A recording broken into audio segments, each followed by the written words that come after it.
Hello, everybody, and welcome back to Crit D&D. Say, I'm here within our The Voyager's Guide to Ravian document, which is a document that I'm sure that you, at this point until now, have not seen on the channel. Uh, we're going to switch gears a little bit today. Uh, Going aside from the session, I figured I would help build out the world in kind of the setting the stage kind of a way.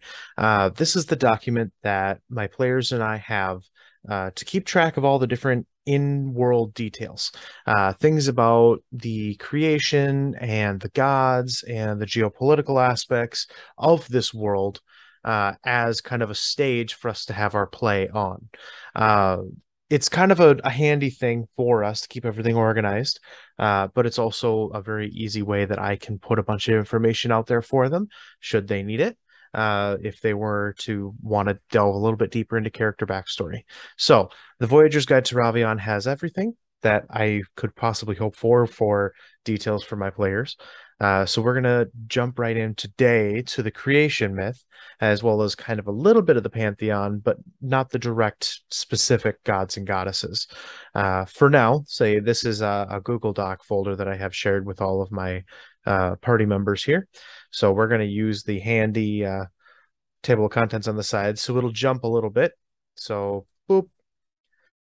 The creation of Ravian myth. This is a myth that is based on people's understanding within the world. It may or may not be true, as very many things in the real world have proven to be true or not. We at one time used to believe that that everything revolved around us, and now we know that we revolve around the sun, our largest gas body star in the area with its own gravitational pull. Not to get too wordy there, but at the same time, this is kind of how this myth works. This is what the general understanding of the people of Ravian is. So at some point later, once my players figure out if this is correct or not, there may or may not be another video detailing the real creation myth, and we can see and compare just how much it differs between what people's common perception is and what it actually is. So, first, we're just going to read through the myth and then we can analyze it after. But in the beginning, there was nothing but a deep and unending darkness within which the 17 prime gods dreamed. From their dreams came a sudden spark of light and color that became all that is. For eons, as the world continued to form, the 17 gods lived in harmony, shaping the planes together as one until a mortal from the earliest of creation found a way to shatter the peace, fracturing the planes to their current forms, angering the 17 gods.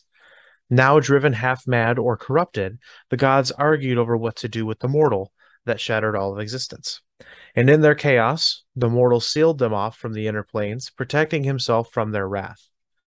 In the time that passed after the sealing of the gods, their arguments grew into a great war, ravaging the outer planes as each god took ownership of their own territories, shaping them to their liking. Forming factions, the gods established their alliances across one dividing issue, the inner planes. The gods of Dominion wanted to break past the barrier to re-enter the inner planes, while the gods of the Enduring wanted to allow the inner planes their independence, fearing that the damage that could be done to the now developing civilizations should they be subjected to the gods' unending tendency for conflict. The Enduring gods and the Dominion gods continue to fight at times to this day, though their conflict has bled through to the inner planes through the influence of their will by their followers. In recent centuries, the gods have taken more to settling their smaller disputes by leveraging their mortal followers. Some gods on both sides seek to obliterate their divine enemies, some are peaceful and conflict avoidant, and some still seek a companionship that they have yet to find. Each individual deity has their own agenda, and even more complex that can be set into simple text. Work with your DM to understand your deity on a deeper level. These deities are the prime deities of the realm, but other unlisted deities do exist. So if that's the whole myth, we should break it down just a little bit.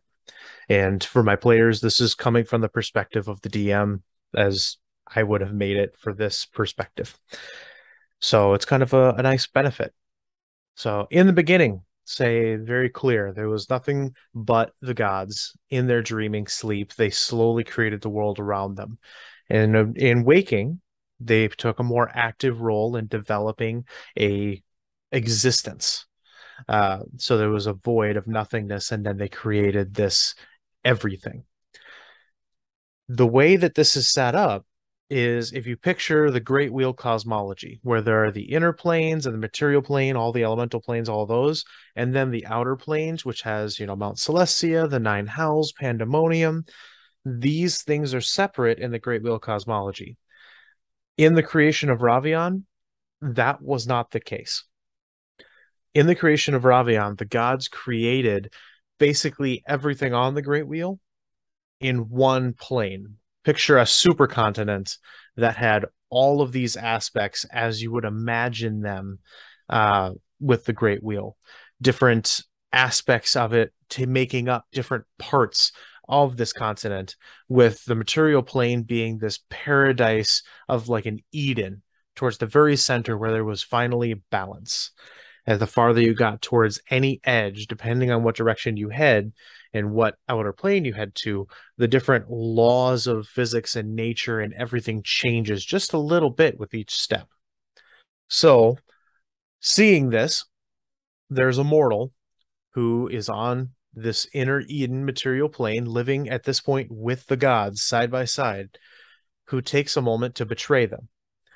He shatters this continent, this material plane, and separates all of them into different planes of existence so that he and the people like him are a little bit more protected and safe. In doing this, he has effectively shattered all of the gods' communal creation. At this point, they're upset. They want to figure out what to do. They finally just, built this beautiful work of art, and he cut it to ribbons to suit his best vision. So they're arguing back and forth on how to handle the issue. Right then, this mortal takes a moment as well to not just betray them and shatter their work, but to drive them from paradise. He drives them from this material plane Eden and relegates them to the outer planes, to what is up until this point potentially the most dangerous and terrifying areas of the entire world.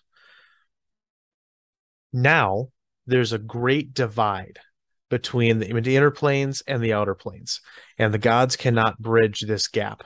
So there are two different mentalities that form within these gods over the issue about what to do.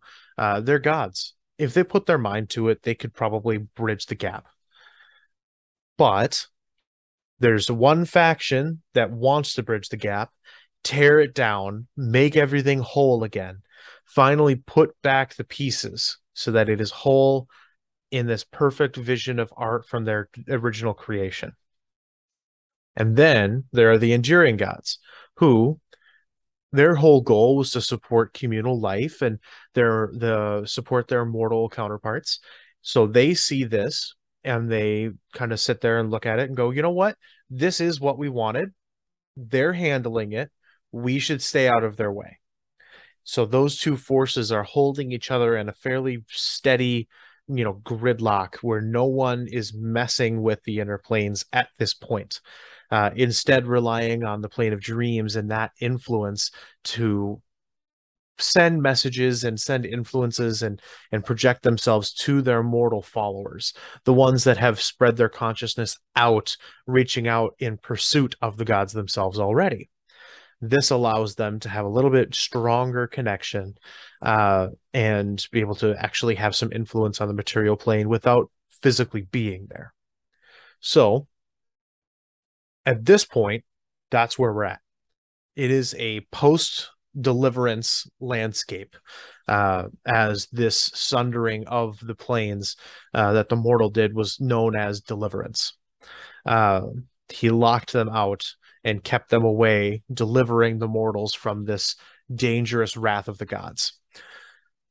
So from here, what I should end up mentioning is that we do actually have a note towards the end.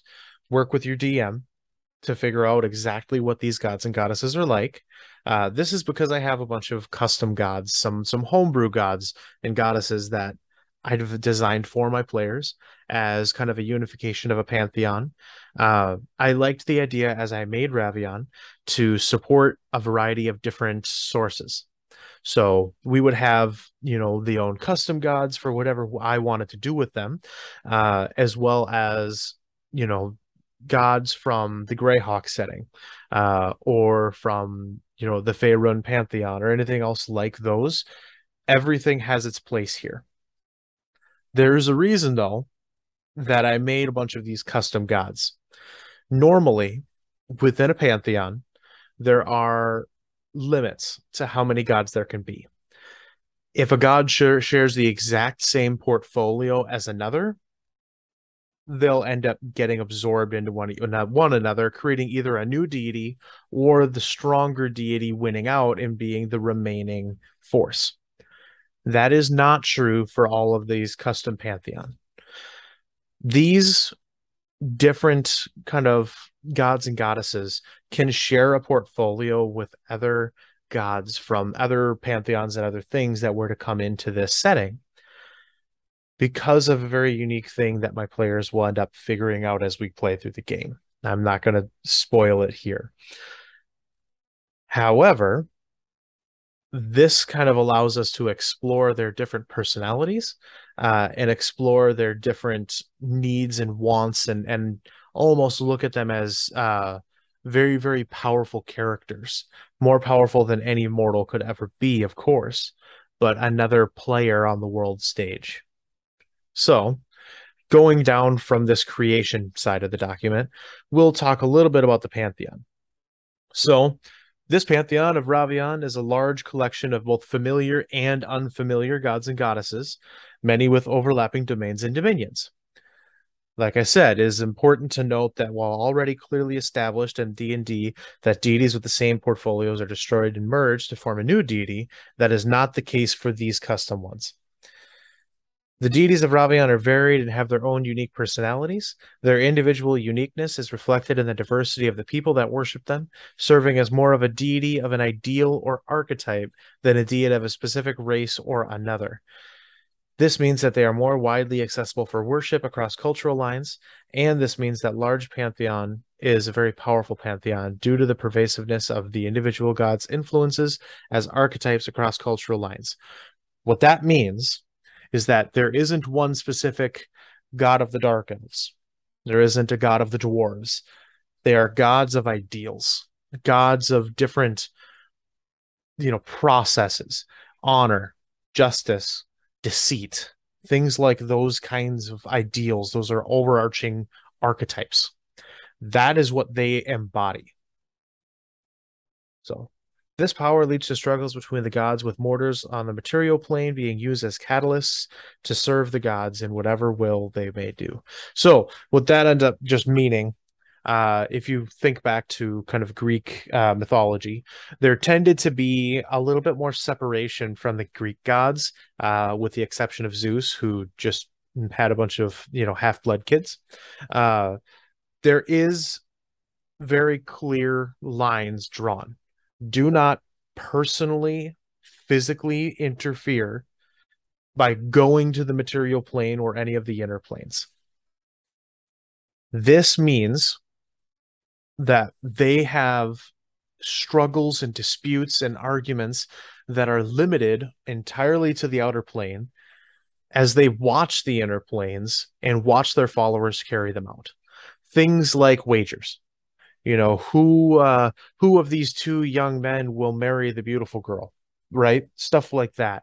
They might take an entire mortal's lifetime for this wager to play out, but those kinds of wagers would be one of the means that they would just resolve a conflict bloodlessly, without battle or war.